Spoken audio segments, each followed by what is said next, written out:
আমার কবিতা বায়না।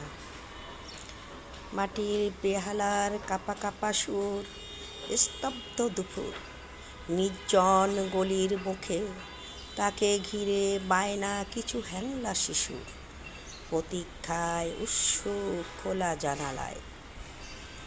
কৈশোরের সেই বেহালাওয়ালা আজও কি ফেরি করে বেহালা বাজায়, নাকি চুপ করে বসে থাকে রাস্তার একধারে?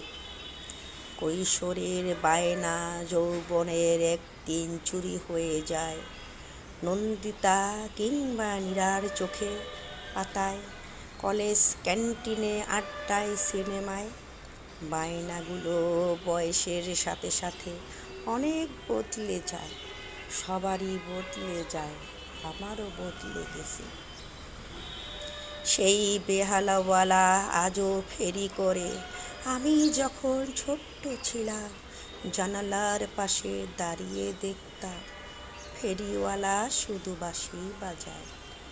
কৈশোর থেকে বার্ধক্যের প্রতি জানালায় পরন্ত বিকেলে সূর্য ডোবে ওপারের কোনখানে, তখনও বায়না উকি দেয় পরিণত কৈশোরের জানালায়।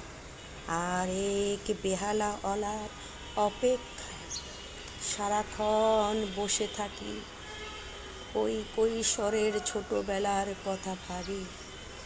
কে যেন বাঁশি বাজায় গাছের নিচে বসে, কি সুন্দর সুর, কি সুন্দর ধ্বনি, মন কেড়ে নেয়, শুধু শুনতেই মন চায়।